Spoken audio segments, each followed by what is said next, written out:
So I'm Sam, and I am a network leader in the central Greater Melbourne area. Christian? Yeah, I'm Christian, and I'm a network leader, mostly working on the online mentoring, so the Imagination Club and the 13 to 15 and the young adults at the moment. Yeah, and I started with ICANN pretty much as soon as I finished high school in 2013. So yeah, been around for a little while. Cool. Kyle? And hi, I'm Kyle. I'm a network leader with ICANN Southwest, though I work everywhere. I do the camps, I do online, individual mentoring, the whole shebang, and I've been with the company since 2016, straight out of high school. Awesome. All right. So the main topic is going to be like the transition to young adulthood and what young adult life is like being autistic. So I guess we'll just talk a little bit about that. I guess we'll go in order. I can go, and then Christian, you go, and then Kyle, you go, and then feel free to jump in and jump on any extra points if you think of something at the end. I think, yeah, there's lots to say.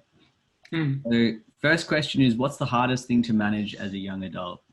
I was thinking about this earlier, and I reckon maybe like maintaining relationships, like with family and with friends.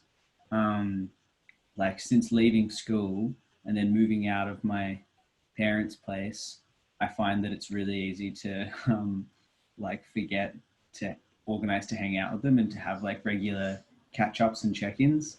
Like often it will be like a few months and I'll catch up with people again, and then they'll be like, we haven't seen you for like 3 months, and I won't have really thought of it like that, because I've just been like kind of busy doing I don't know, the time just kind of goes differently. So I think that I understand that social relationships are really important to try and maintain into adulthood, and it's a really good way of maintaining, like, keeping your mental health in check. But yeah, I find it particularly tricky to, like, even just the contacting people, setting dates to do things, and then doing those things, whether it be dinner or like hanging out or coffee or whatever, and then actually doing, like, following through and going and catching up with someone. I find that quite tricky. And then the other thing that I find quite tricky is just like general life admin things, like having to go through Centrelink, or having to like go to the doctors, or organize just like things at uni and bills and just all those kinds of things, which I'm sure everyone finds quite hard to manage. But yeah, I feel like they're particularly anxiety inducing.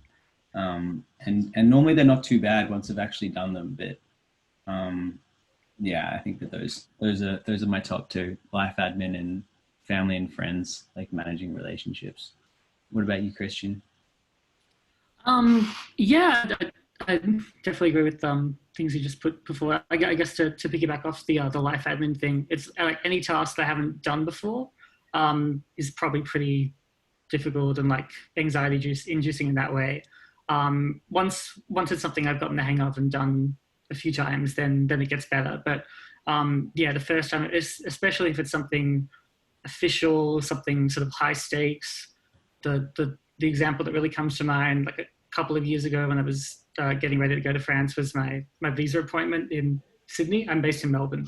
So, you know, like this big high stakes, like this 1 15-minute window that if I missed this, then I would not be able to do my job in France. Like anything that's high stakes and unfamiliar is pretty anxiety inducing.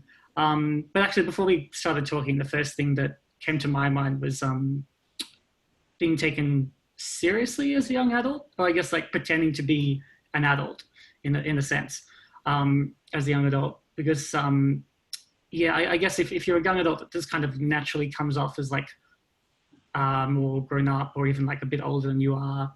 In some ways it can be easier, but if you're not, then it's like if you feel like if you don't make any effort to appear sort of all grown up and adult, then that is what people see, that you're not making an effort, and that sort of pegs you as I guess, like younger or less mature or less experienced or whatever. But if you do make the effort, then people usually see the effort. And like either way, I often feel like I can sort of be patronized in that way. And like day to day, obviously that has had quite a few impacts on, I'd say mostly my professional life, not so much my personal life, as in social life, because friends know me well, they know how I work, so they're just kind of used to it being as me. But like in my professional life, dealing with strangers, it can be hard to like find that balance between like just being authentic to myself, but also being professional, but like making the effort to sort of be approachable and professional and yeah, sure, mature and grown up, but without it can just be hard to sort of be taken seriously, and avoiding getting patronized is sometimes difficult. Because I sort of get it. Like everyone kind of has a tendency to see like people younger than them, much younger than them, as like still kids, and people older than them as like the real adults. But I think it's like the further you move through life, the more you kind of realize that like this idea of what a real adult is kind of just falls away, because everybody has their own insecurities and no one really fully knows what they're doing. So like the life admin stuff, like even if you're used to going to the bank and the dentist and all that, like the first time that you have to, I don't know, like organize a funeral for the first time, I don't think anyone, no matter how old they are, is really, even if they see themselves as a real adult, is like fully prepared for that moment. Like organizing a family member's funeral, or like the first time you organize a parent's funeral, I think that's something that throws everyone. So there are always things that throw everybody. Yeah, sorry to something bring up funerals. That was just like the most like I don't know, the thing that came to mind that was like would stump anybody of any age if they had to do it for the first time, or even like the fourth, fifth, whatever. But yes, those are my thoughts on that question. Yeah, no, thanks, Christian. That's all really good. And yeah, I agree with that. It is kind of tricky to navigate balancing that authenticity and like professionalism. Kind of walking around and trying to put on the like professional mask. How about you, Carl? So mine was the biggest struggle I sort of had was friends. Like especially when a lot of my friends, because I live in a country town, they moved to Melbourne or to Geelong to do uni. So suddenly I went from seeing them every day at school to them living 2-3 hours away. So, hopping on trains, having to meet in the middle, stuff like that, quite a lot more organization all of a sudden, but as well as finding a sort of a sense of purpose. So I went to a very uni-centric school, and because I had no interest in pursuing university, I sort of just finished year 12 and had no game plan. Like I went from being a very goal-oriented person and in the cadets and in school to sort of having nothing to do. Sort of having to redefine what I viewed as success and sort of find my new purpose post school was a bit of a struggle. So so I'm finding that first job, getting my license, all those little things that sort of go towards, successfully adulting, like how to sort of wing it and figure those out on my own. I reckon that 19, 20 mark was just a really awkward phase of my life because I wasn't a student, but I wasn't like a full-time mentor yet. So just sort of figuring out what I'm going to do with the next like 30 years of my life was a thing. Yeah, definitely. And especially, if you don't have like if you've always been told that you have a different perspective and different outlook on the world, and then suddenly the like normal trajectory is like, you're like, I don't want to do that. But then it's like, okay, what else do I do? Because I don't really hear about other people talking about all the other things that you can do, which is like infinite. And in a bit of a pre-ICANN, in my pre-ICANN life and in a pre-ICANN Warrnambool, there was sort of the expectation was that autistics was basically live in their mum's basement. So I didn't have a lot of like role models or anything to draw off about what to do next. So it was really a case of, that's why I'm so proud about what we do now, because like we do have to wing it a little bit more than others, because on top of doing all that other stuff, we've also got to figure out how to rebuild our relationships. And yeah, stranger danger, like Christian mentioned, like these are completely strange people, but now I'm supposed to go into a workplace and work with a whole bunch of strangers, and like, that's okay. Like I'm supposed to suddenly just be totally cool and down with it. And even down to things like centering paperwork, like chronically dyslexic trying to fill in stuff to get a Medicare card, or to apply for unemployment benefits and stuff like that. It's shocking. Yeah. So yeah, all that sort of stuff, and asking for help. I think that's the thing as well. All of my friends said the hardest thing they struggle with was asking for help, because you graduate, you got your certificate, you're adult now, but you're still the same person you were the day before graduation. It's like asking parents for help, asking adults in your life for help, and it's almost like you're not supposed to do that anymore. Was the message we were told? So yeah, relying on your network proved to be a bit of a challenge. Awesome. Yeah, there's kind of this misconception of like if you ask, like asking for help is admitting defeat, and like if you ask for help with one thing and admit that like you just say that you need help with it, you can't do that at the moment, then there's this misconception that like that must mean that like all the rest of the adult things you also can't do. It's like an all or nothing kind of mentality. Like you're either totally independent, don't need to ask anything from anyone, or totally helpless and you're constantly asking for help. Like, yeah, that's a misconception. Like I live completely independently from my mum, and from like I live in my own place now, my own car, stuff like that. So like asking for help was almost felt like waving the white flag, because it's like, hey, the expectation was that I was always just going to live at home. I'd never drive or anything like that. So if I ask for help, I'm conceding to that stereotype. So yeah, breaking stereotypes and challenging my own prejudices was a big thing about starting to adult and starting to sort of challenge this stuff, because you sort of, you build up your own expectation of what you think post high school life and what like your 20s and your 30s are going to be like. And so like challenging those expectations is super important to being a well-rounded adult.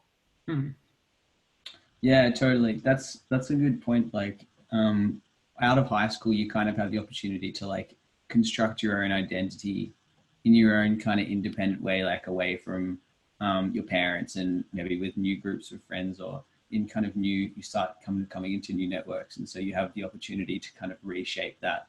But at the same time, you want to make sure that you have that balance of, being aware of your skills and hurdles that you still need to overcome, and then also trying to like push yourself and explore different identities and kind of try out new things and kind of, like look around, have a bit of explore around the world, but trying to find that balance of not going too far that you can't like retrace your steps, and go and ask for help if you go a bit too far or take a risk that you realize that you need help kind of getting back on track for or something. All right. So the next question is, what strategies do you use to balance all areas in your life? So that's work, study, social life, etc. So I suppose it's like, especially keeping in mind your answers to the last question, like how do you balance those things out? How do you mitigate those challenges? I guess for me, like I use like lists heaps. I do to-do lists all the time, and I try and just have like, I'm like constantly like editing my routine to try and find like a nice sweet spot. Like for me, like going to the gym and doing exercise is really important, because I feel like I just have lots of energy, and like to be able to just go and do like something physical for an hour a day or whatever is really, really helpful for me personally, just kind of keeping my headspace. So that's something that I like try to prioritize in my day. And then with things like social life, I'm still trying to find the sweet spot of like how much social stuff I need to do once a week to like fill my social quota. And that varies. Like some weeks it's more and some weeks it's less. And some weeks I can get away with like not hanging out with anyone, which is kind of good. But I'm very aware of not staying away from friends for too long, and making sure that like if I haven't seen my parents for quite a while, then I'll make sure I give them a call, and I'll say like, look, I can't do this week, and I can only do like this day next week, or otherwise like 2 weeks away, and then hopefully they'll like follow me up on it and chase me up on it, so that I can kind of stay reminded and stick to it. But yeah, I use heaps of lists and heaps of calendars, and I color code everything, especially with like uni and work, to try and find that balance. I think I just have to do lots of organization and planning. Like I have planning and organization planned on all my calendars. So I think that always makes me like feel like my anxiety levels reduce as well, because I know what to expect and I know what I need to do, and I'm not worrying about having forgotten something, because I have my little notebook, and every time I remember that I need to do something, I'll just write it down straight away, so it's just there. That's really smart. I think for me with balancing all this, I've kind of just had to learn how to say no to things, even things that I really, really want to do. So for instance, even this webinar that we're doing right now, like I'm really happy to be here. I really want to do this. And I said yes to this because I had the time this week. Like my schedule this week was such that like I could easily fit it in, and I have not just the time, but the energy. But if this had been like a super busy, super stressful week, but I still really wanted to do this, and I had still said yes, I'd still be like really happy to be here right now, but I'd probably be like really tired, barely coherent, still very enthusiastic, but like not very helpful, and definitely not my best self. So saying no, saying no to like one-off things like this when needed, or volunteer work I really enjoy, because volunteer work is voluntary. That's how it should be. Should be able to say no to that. Social activities as well, like turning down invitations. But two things are like actually turning them down, not just like ignoring the Facebook invite and being rude about it, or like canceling last minute without a good reason. I just figured, especially if you're talking about friends, your friends really should, or they really should, understand if you explain that you can't make something, or that you don't have the energy, or that it's just not the right time for you. I've kind of learned to keep things balanced by like, and I guess as far as study goes, it's like clearing those sorts of extraneous commitments to allow time for study. Learning to say no to things, even things I really want to do and would love to do, and could probably like talk myself into doing anyway. Learning to say no and like looking after myself in that way is how I tend to achieve the balance. Awesome. Thanks, Christian. What about you, Kyle? So I'm very similar to Christian, but in a slightly different way. I had to learn to pace myself a little bit. I'm a chronic hyperfocuser. So like 36 hours, I'm just all about this thing. So I would go through stages where I would like burn through everything I had to do, like all my paperwork, all my lesson plans in like a day and a half. And then after that, be unproductive for 2 weeks. So I had to learn like how to pace myself and to make sure that I was being consistent, so that stuff actually gets done, because just doing it in like super productive bursts meant that, either all the assignments were done or nothing was done, and it was a little hard to keep track of everything. And it's sort of the same with socializing as well. It was about, exactly like you, Sam, sort of remembering to meet with people and make it a regular thing. Otherwise, I was going 6 months of just, I would go to work, get home, go do exercise, and just wasn't doing anything socially. So like my family would be like, hey, it's nice to see you still alive. Like it's been way too long. So remembering to do social stuff and to make sure that I was pacing myself out and being productive all the time, not just some of the time, was definitely a bit of a struggle. And what do you do to keep that, to try and maintain that consistency? Do you have strategies for it, or do you just kind of? So as far as socialization, as much as I hate it with a passion, social media has sort of really helped in that regard, because I can just sort of message people and be like, even if it's a random hour, be like, read this in the morning, please. But hi, sup, let's catch up.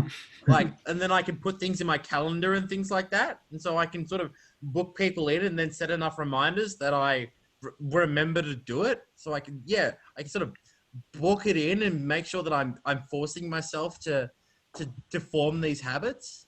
And as far as the work stuff, lists are awesome. Lists and reminders.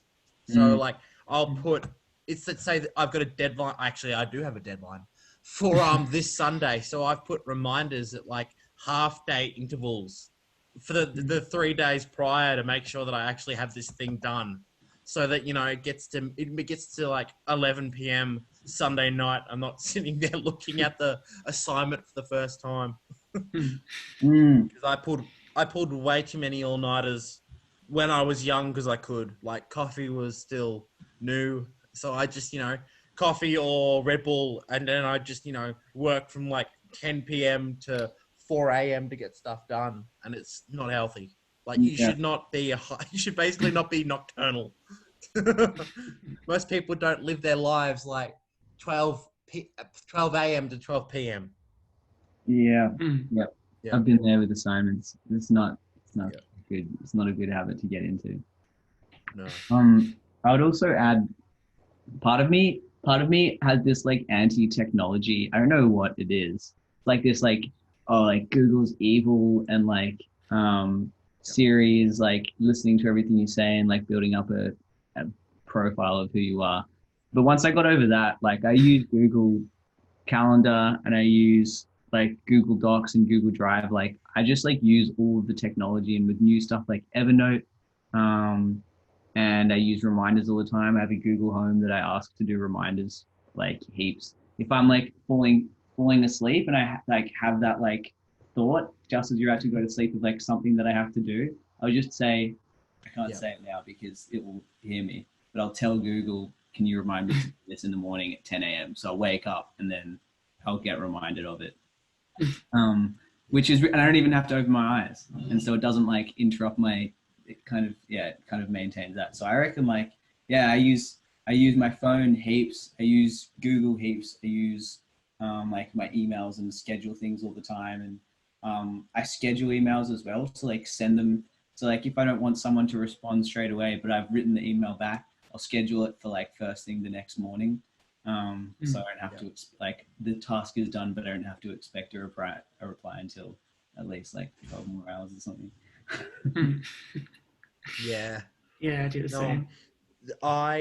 It's weird. I think we all have grown up as the first generation with technology. Like I can still remember when my primary school got its first PC, but at the same time, by the time I was in high school, everyone had smartphones. So like getting to grow up with technology around a mark, it's good to see it's actually useful now. Like I use calendars and stuff, and Facebook Messenger is amazing, and it's good to have it. By the same time, calendars, old school calendars. I have like a whiteboard that acts as a calendar that I write stuff off in my room, just using a nice mix because I don't want to become too reliant on my phone. Because Siri is listening. The other thing is, if your phone dies? I've seen that happen to people. Like if everything is just on the one device. But look, to be fair, even if it's just in the one notebook, like that notebook could also get lost. So like relying on like one object as though like it contains your soul, like the whole life, is never really a good idea. Back things up basically. Until Neuralink happens and it can all just go directly into your brain. I think try and be multimodal. Try and have it on a few different platforms. But it's always so funny. Like I think our camp's a great example of that. Where like all the kids go home and then all the staff look at their phones because we've had no reception for 3 days, and all of our phones are flat. So that charger scramble right before we're going to go back to the real world is nuts. Like that last hour before we all clear out, where we're all using every PowerPoint in the place. Can I say one last thing before we move on from this? Like, this is just going back to the study thing, actually. So something that I found really helped, especially to avoid like working on assignments in the early hours in the morning. I would I had this rule that I wouldn't work on an essay at uni the day that it was due, like apart from like one last proofread and then submit. Like, I just kind of kept that. I in effect pretended the due date was one day earlier than it actually was. Tricked myself into being like more on top of it, more organized. And there was just something about like having less than 24 hours left and still working on it that just kind of really made me too anxious to even like work on it well. So yeah, thinking ahead like that, I found was a good thing. Yeah. And did you have academic, did you find like the academic services at uni helpful at all? Like they do like study planners and assignment planners, and I only discovered them last year, and it's really helped me heaps. It's just like, it just gives you print offs and like has all these recommendations of like when you should be done researching, when you should be done with your first draft, and then you can kind of fill it in yourself. I've used that, which I find really good, really helpful, although I haven't quite perfected the art of staying up till stupid o'clock, finishing them off. Yeah.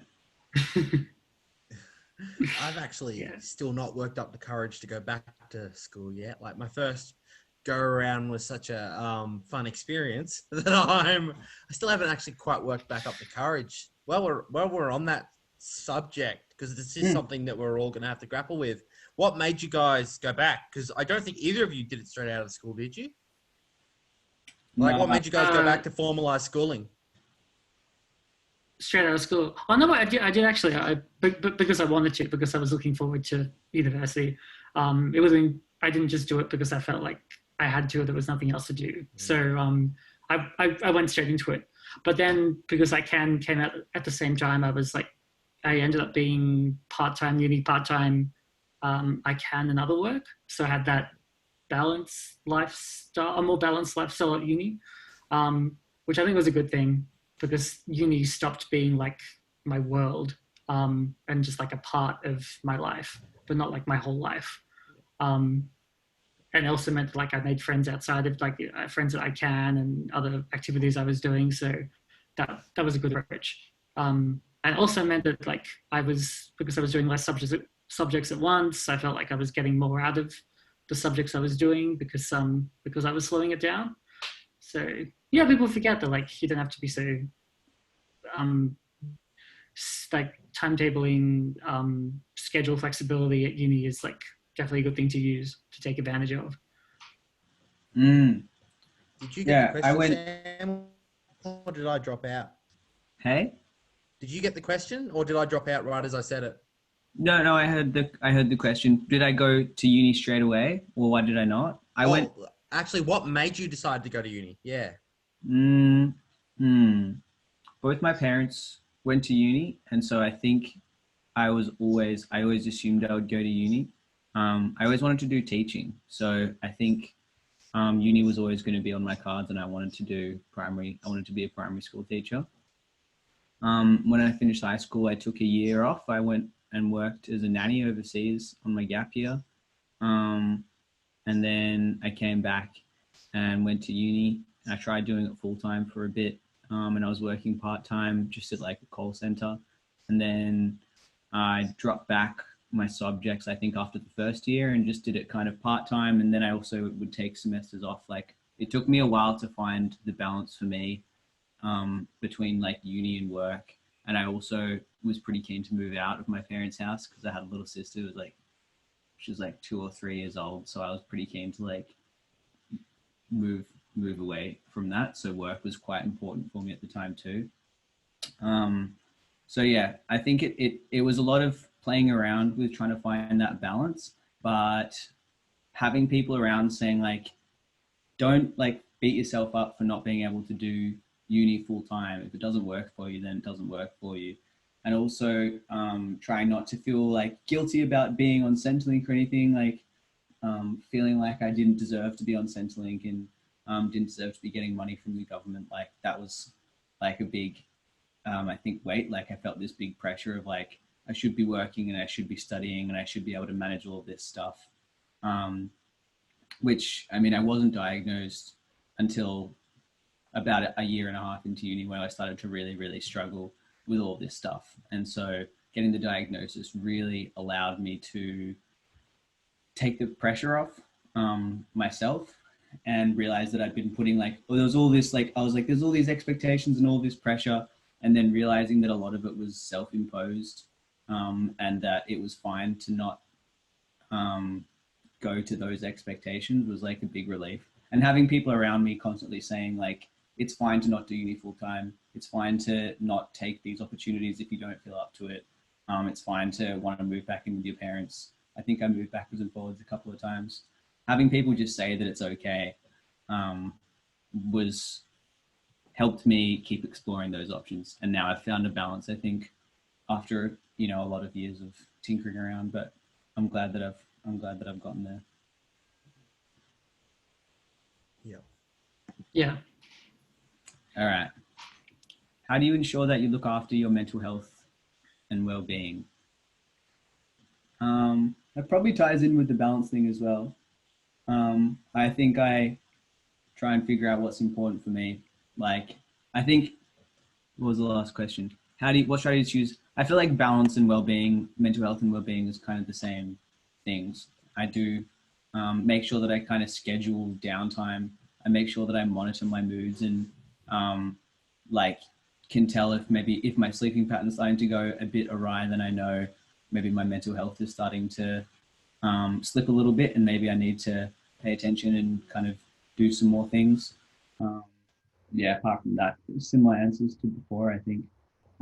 What about you, Christian? Do you have anything that do you think of balance and mental health and well-being as under the same umbrella, and what strategies do you use? Oh yeah, definitely the same umbrella. First of all, how do I ensure? I don't think I ensure it, but you know, I do my best, obviously. Like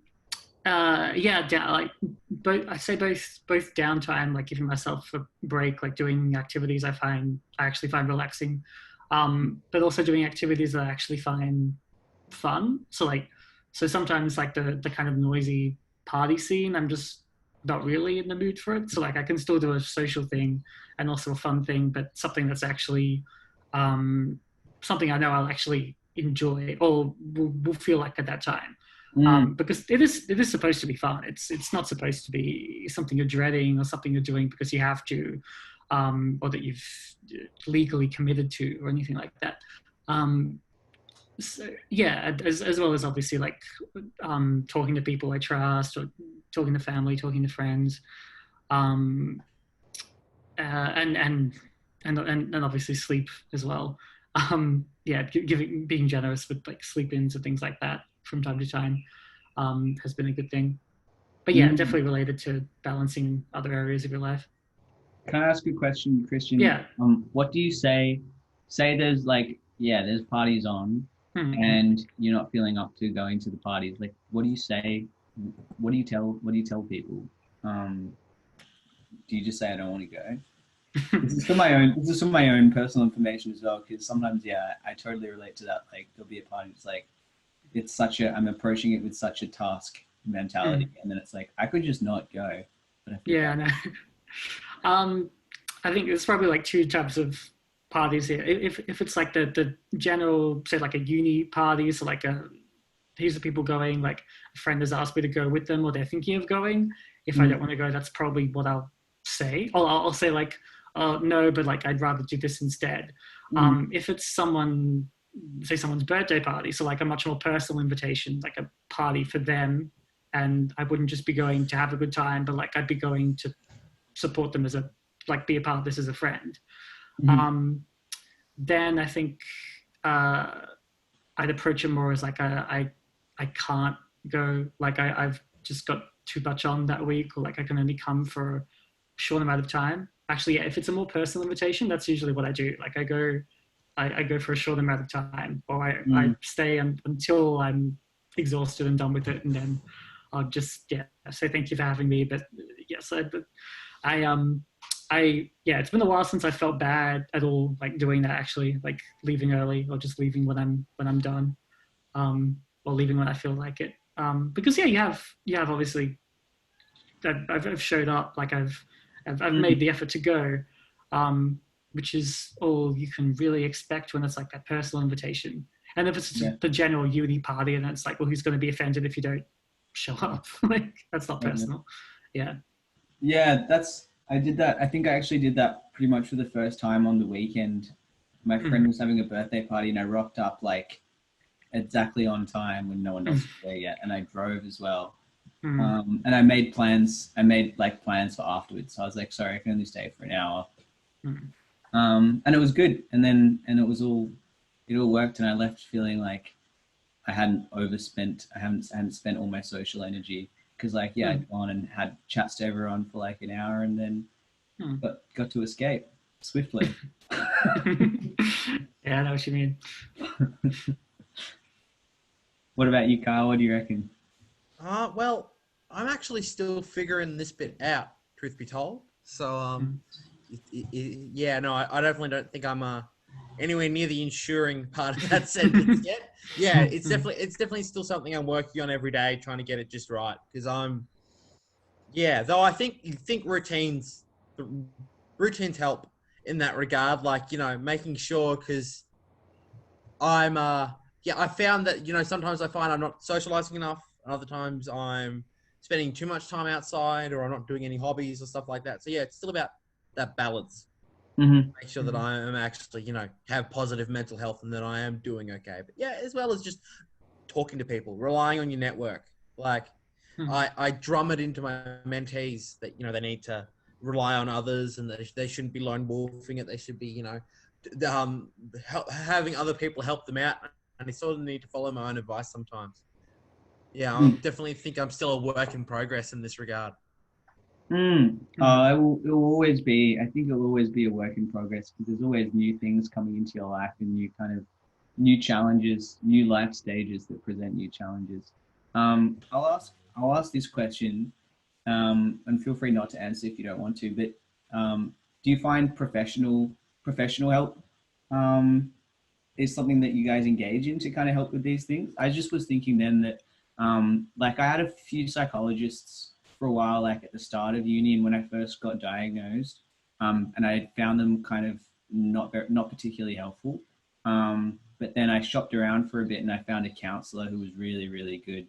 And I will see her for a period of time, and then I'll be like, all right, I think I'm kind of out of my rut for the moment.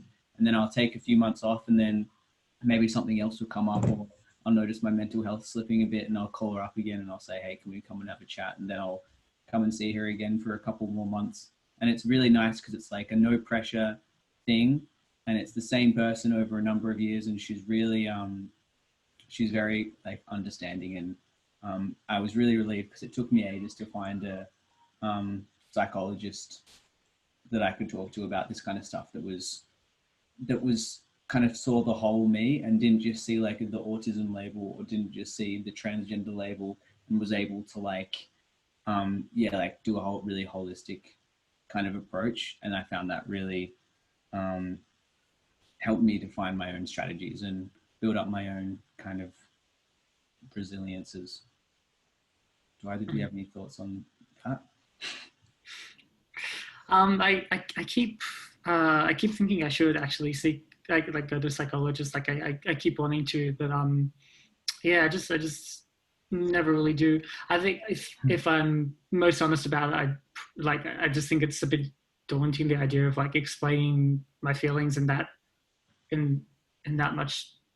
Like I just find it difficult sometimes. It's not so much like I want to keep it a secret. It's just like putting it into words, explaining it fully, especially to sort of the strangest thing again, like someone who I've just met, and who I don't have that like sort of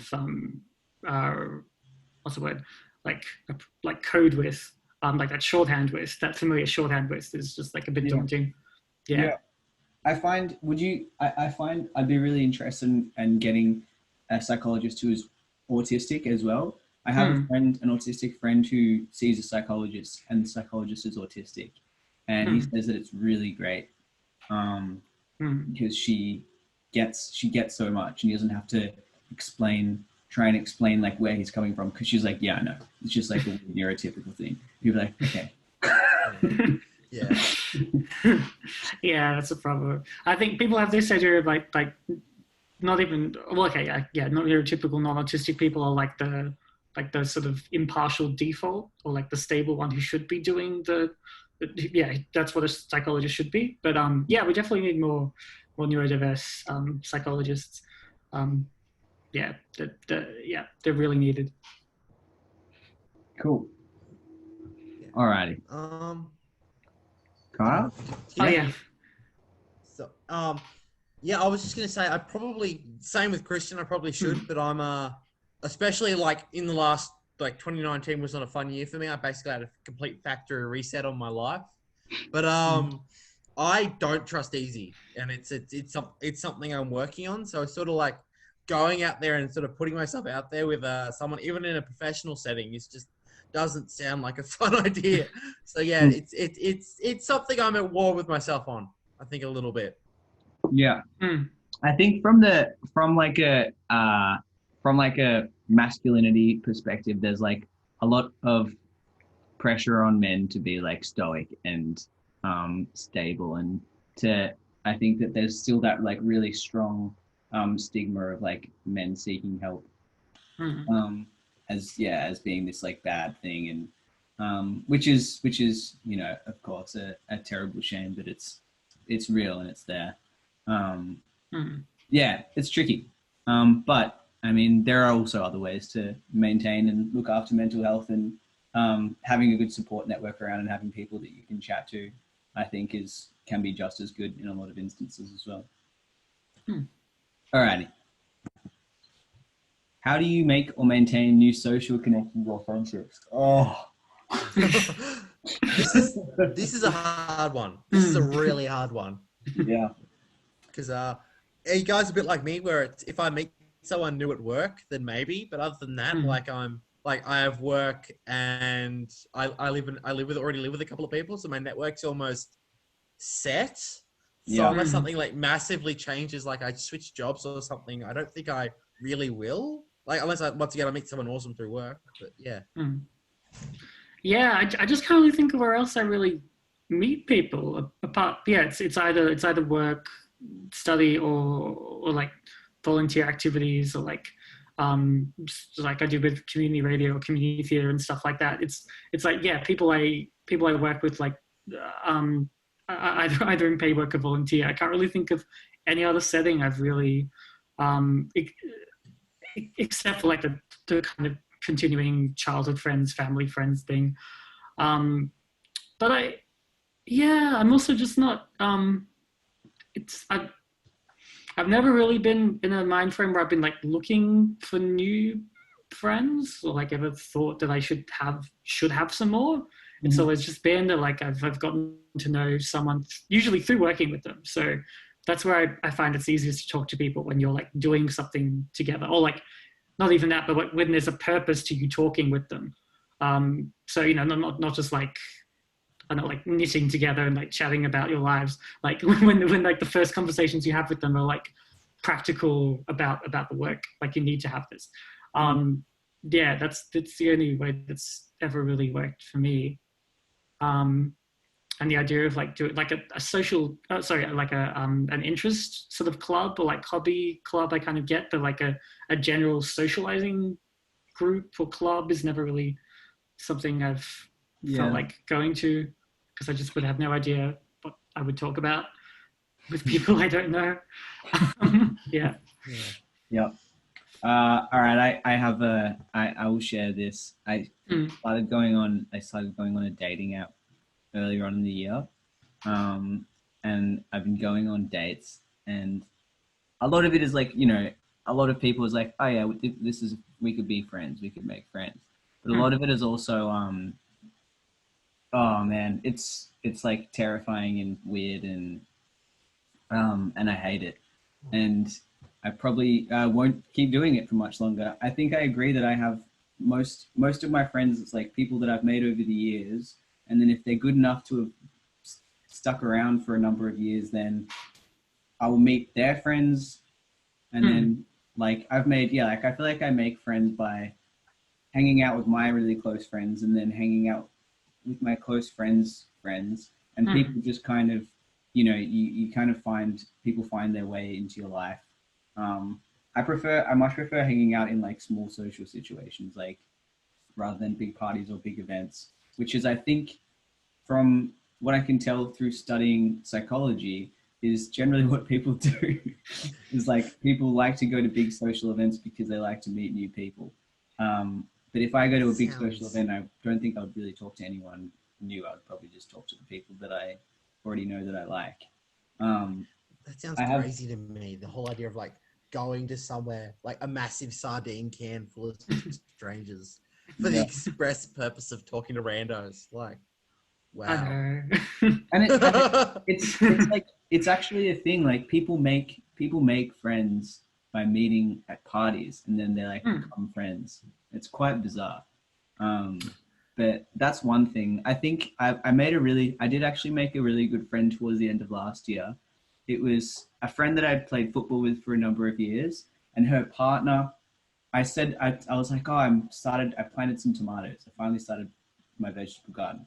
And she was like, oh, my partner is super into gardening. You should speak to her.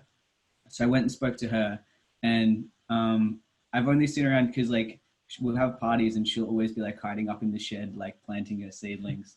And so I went and had a chat to her, and we were both like, this is going to be a really nice friendship. And we now like kind of hang out more regularly, and it's great because we just talk about gardening stuff. We just talk about plants. We can talk about them for hours. It's like it's a huge interest of hers, and it's a growing interest of mine, pardon the pun. And yes.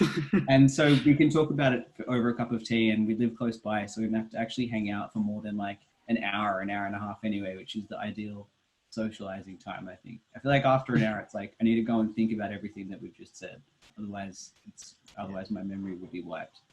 That's true, yeah. I think that's also a thing as well, like processing and stuff like that. So I think I'm a bit like you, Sam. I can only do like social interaction in bursts of half an hour to maybe an hour and 45. Yeah. Or like, I'm like, this is just wasted information past this point. I'm just tapped out here, folks. So like finding people that are okay with that and like understand that. I think that's why, you know, we've all met most of our friends through work or through stuff where like we've got to hang around people together because they're the ones who sort of get that sort of stuff. Yeah. Yeah, definitely. I just wanted to touch on the maintain part of this question as well. I've kind of found that like, especially the sort of the really like obviously true good friends, it hasn't really mattered too much if we haven't seen each other for a while, if we've both been busy, or because from like October 2018 to April 2019, I was living overseas as well. I was living in France. So like the kind of the big test there was like, like who I would sort of keep in contact with, and like how much that 7 months would impact the friendships, and it really didn't impact most of them, or like most of the really good ones. But as far like I kind of went as well to kind of like swallow my pride and like be the one to initiate like the next social outing, the next like social contact, initiate contact. Because there have been times where I've attempted to do the whole like play hard to get, I'm not going to contact anyone and see who contacts me and who really cares sort of thing. But yeah, even when I was away, some people even do that, like who's actually going to contact me when I'm in France. But I still talk to plenty of people when I was over there, like video chat. But apart from the only people who really initiated with me were like my parents and siblings. Everybody else, like I initiated with them.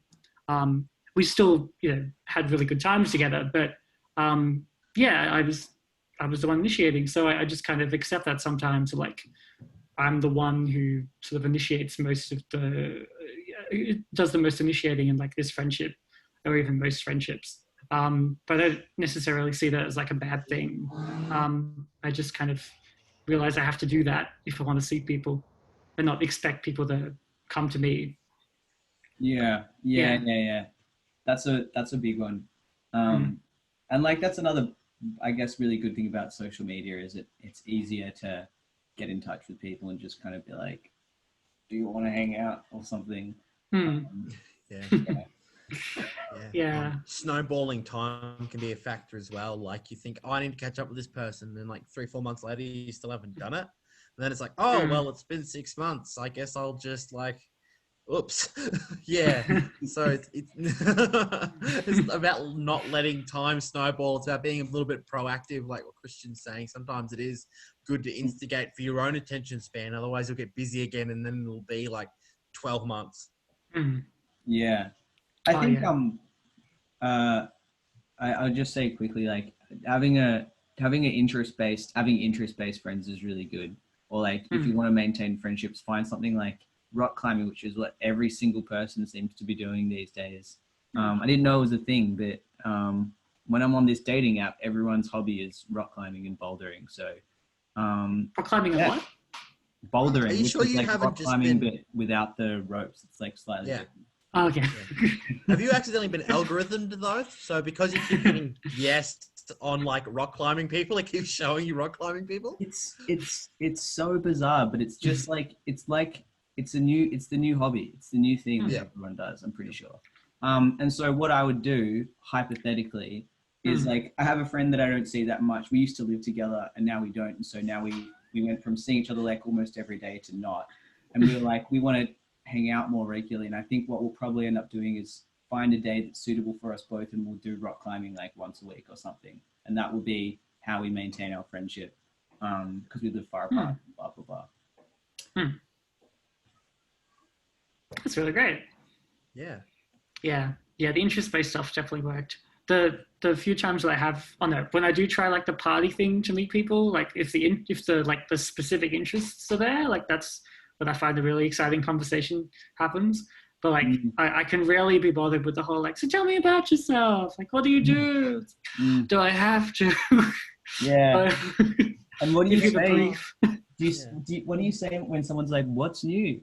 What's new with you?" And you're like, I don't know how detailed you want me to be. It's amazing how many people like, even though apparently everyone hated school, but apparently people love to talk about education.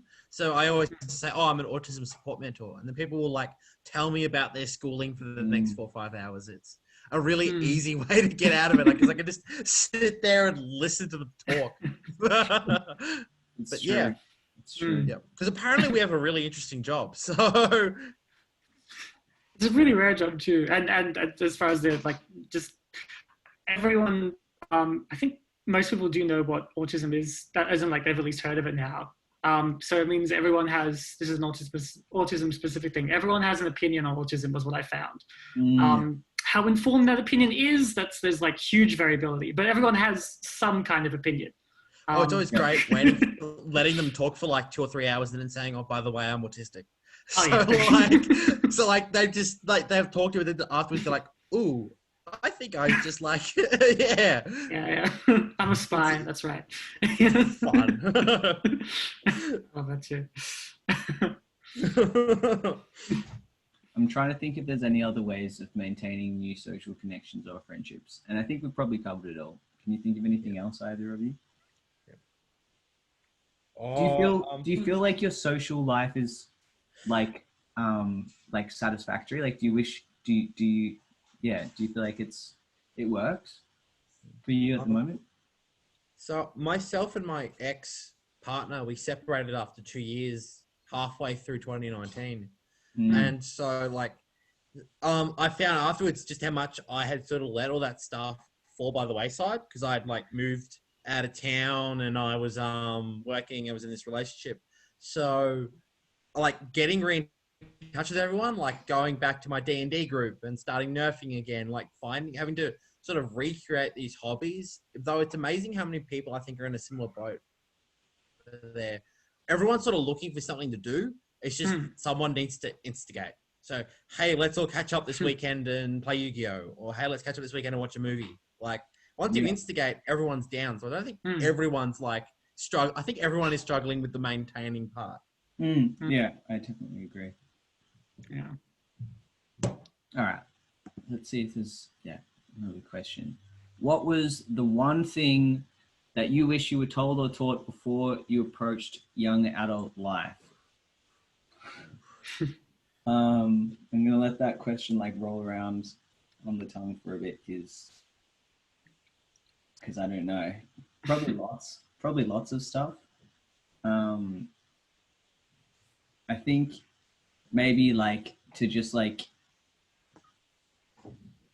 focus on, I read this today, I think, and it was something about like not focusing on what school you want to go to, what uni you want to go to, what course you want to do, what organization you want to work for.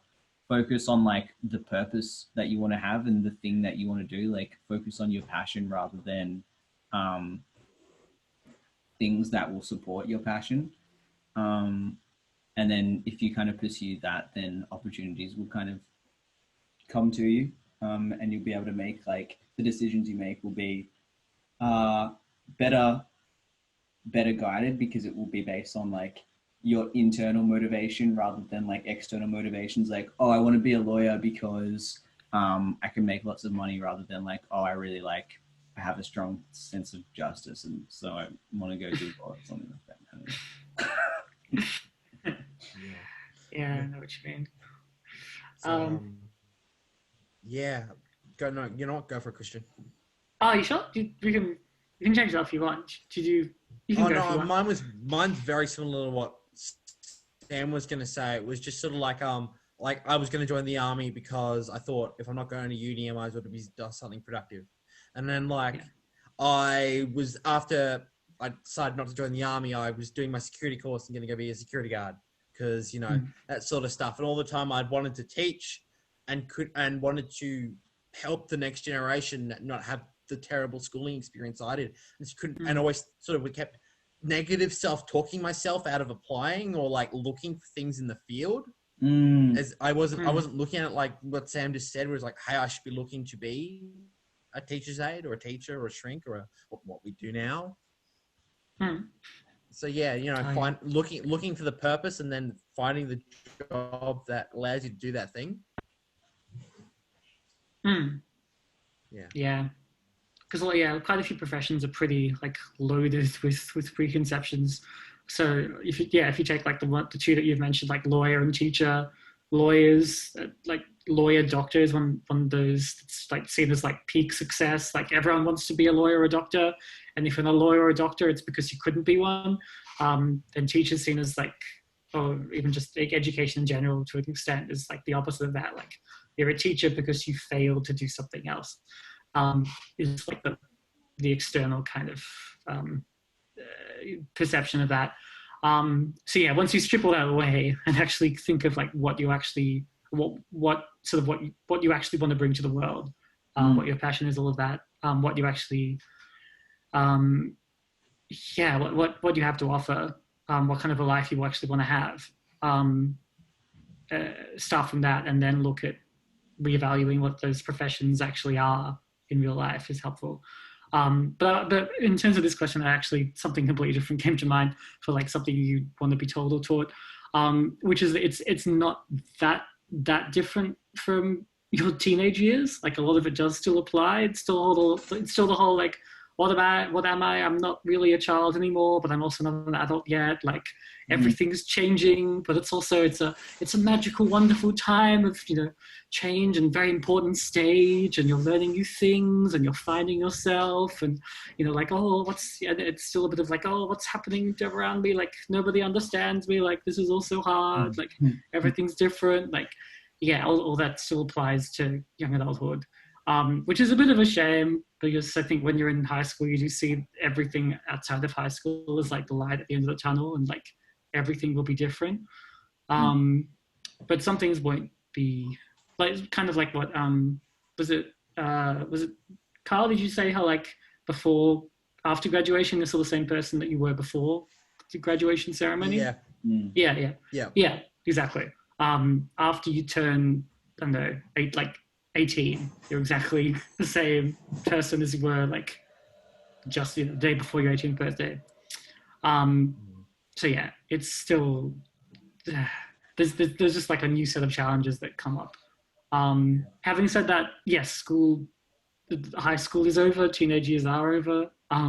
So those like teenage challenges, you can finally put them to bed.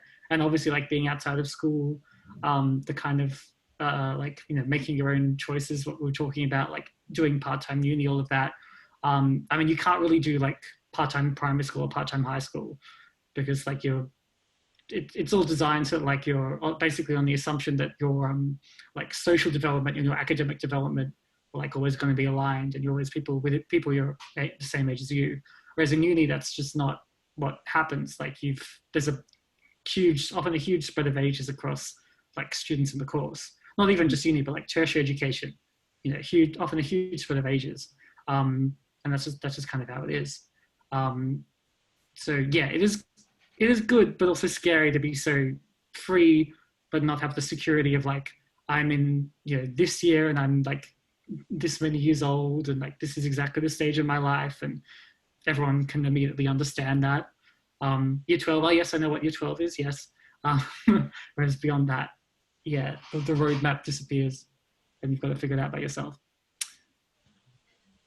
Yeah. Actually, yeah, that's awesome. My original statement was, I was like, whoa, man. That was deep, yeah. My original statement was just you are the thing I would like to tell myself is that you are the person you want to be. Like, I think I was carrying around so much baggage with myself for so long, and so many like expectations, and like if you are, in order to be this successful, you have to do bang, bang, bang, bang, bang things that like I was always setting myself up to fail. And then I'd fail, go, oh yeah, of course I was going to fail. And then it would sort of negative loop. So, you know, you are the person you want to be. So you've got to, you know, if you don't want to be like the person you were in high school, brutally change it. Like, you know, have it come to your day a little bit differently. Talk to people a little bit differently, you know? Don't let yourself fall into your old bad habits. Which is what I especially used to do at my second high school, and then going into adulthood. Yeah, no, you need to be the change you want to see in others. Super cheesy, but it's true. Yeah, no, that's true. And I would probably also say, as an extension to that, Kyle, like, oh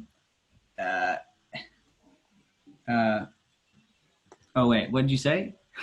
To be the change.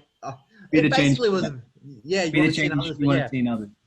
Yeah, but Yes. you've got to be the person you want to be. Like, make it happen. At the end of the day, sort of got to stop sitting around and waiting for other people to just let, you know, your success and your happiness fall in your lap. You got to go out and chase it. You got to be a little bit proactive. You got to find it for yourself, otherwise it's not yours. Yeah. I just was thinking, like, as well, keep the people that are good influences around you, like people that are good influences, like keep them close, because like a good influence and someone who's like good to be around and helps you to bring out your best self, that's what you want, and that will help you grow. Because like, I mean, if I think back to when I was 18, 7 years ago, like, I think I've grown. I'd like to think that I've grown heaps since then. Like, you don't stop growing once you hit 20. You don't stop growing once you hit 30 or 40 or 50 even. When you're 80, you're still, you know, you're still developing and growing. You're still learning new stuff every day. So, like, don't ever think that there's some point that you just hit and then you're just like a fully grown adult, and then you're just the same person for the rest of your life, because your personality continues to change as you go.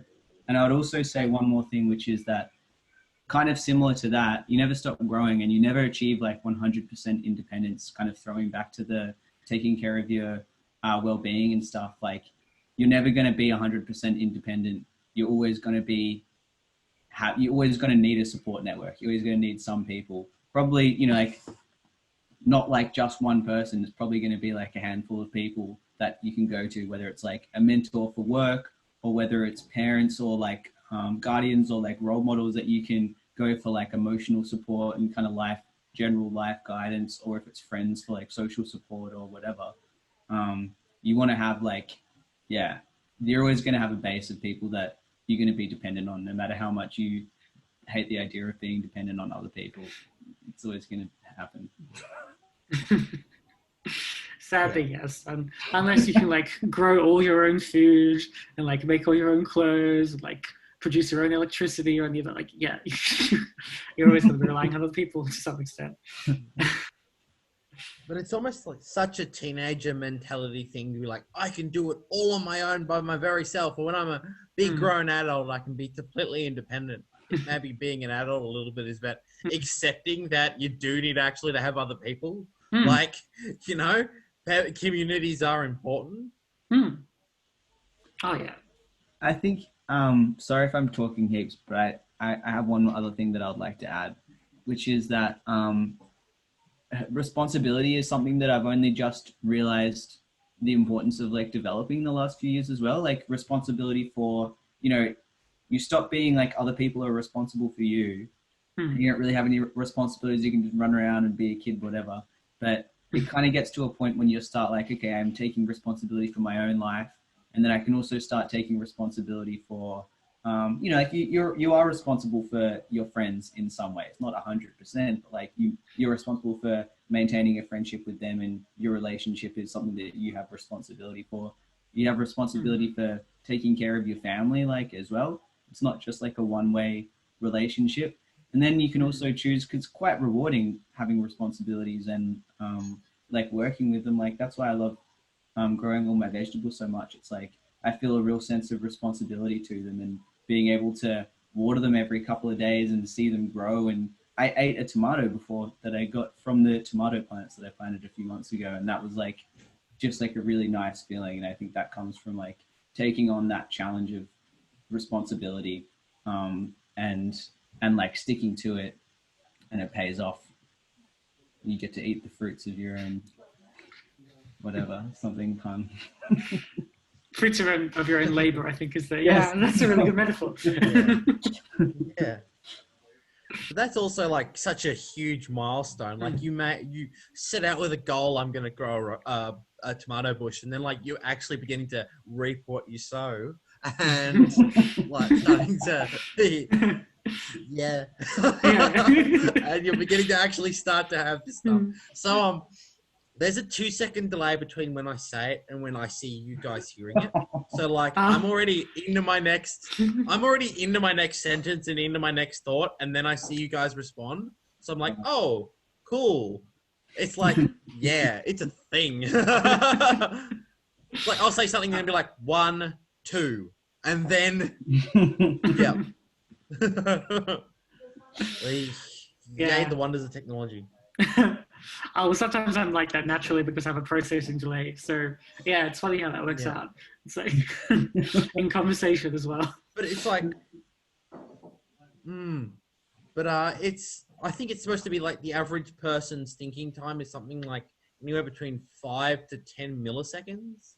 And like if it's 20 milliseconds, then for us or for people with a processing delay, and then like you've got an extra 1.8 second left for the transmission time.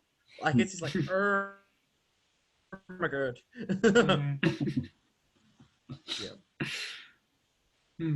All right. Are there any more questions? Let's see. I think that was the last one. Yeah. Last question. Yeah. That was like we've gone for an hour and 20, but I still felt like a short one.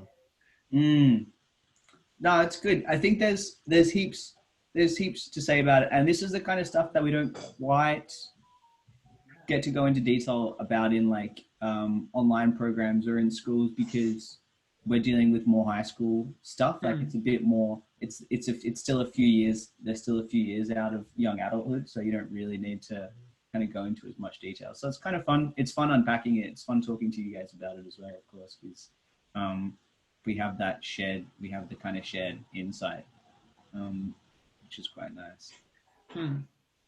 Oh yeah, this is actually fun. Yeah, thanks you two. This is really good. Yeah, thank you. Hey, just before we go, just on this subject, are you the kind of person you thought you were going to be when you were 18, 19? Like, I saw myself being in the military, so I thought I'd be, a sergeant by now, a corporal or a sergeant, be like on my second or third tour. Whoa. Like, I'm a completely different person at 23 than who I thought I was going to be when I was 18. So just, yeah. But like for the better. I don't know how I would have gone in the army, but I definitely wouldn't be the person I am now. Yeah, I think I'm way better than I thought I was going to be when I was 18. And then even more so from when I was like 13 or 14. I had really low aspirations at 13. From 18, it's just, yeah, I think I've really flourished a lot in young adulthood. I think I've found it really, really good, and I've loved, despite banging on about never having 100% independence, like I've absolutely loved growing my independence over the last few years. It's so exciting, and it's given me such a strong sense of like autonomy and yeah, like just control over my own life. It's really, really cool. So I think it's been an awesome past few years, and I very much, for the first time in a really long time, I really like look forward to the next few years. Like I look forward to seeing what happens in the next 5 years of my life, and I'm excited to see where it kind of goes. So I think that's to keep it on, like to leave it on a really positive note. Like, yeah, I'm amped for the rest of young adulthood. And if young adulthood's that good, then like hit me up with middle adulthood. Let's see what that's like as well. I reckon it wouldn't be too bad. Yeah, I'd say pleasantly surprised. I'm pleasantly surprised by how I've turned out at like 24, nearly 25, compared to what I thought. Like I really wanted to be an actor or a writer when I was at school. So I don't know, 25, I might have been imagining like starving artist or something like that. Like I thought maybe I wouldn't have anything else. But I still really have those interests. But yeah, like the work I'm doing now is not. It's not really what I imagined. I thought I even like could do. Like I feel like I've carved out a really nice niche for myself. That isn't even something I imagined when I was in school. Yeah. But yeah, I'm excited for the future. Let's do this again in 5 years. Yeah, we should. I'll be 28. Hot damn. I'll be 30. Yeah, so so yeah. So we just won't talk about that. I'll finally have a beard by then, I think. Oh. All right. Anywho, always a pleasure, gentlemen. Awesome. Likewise. Take care. Have a good rest of your week. You too. See ya.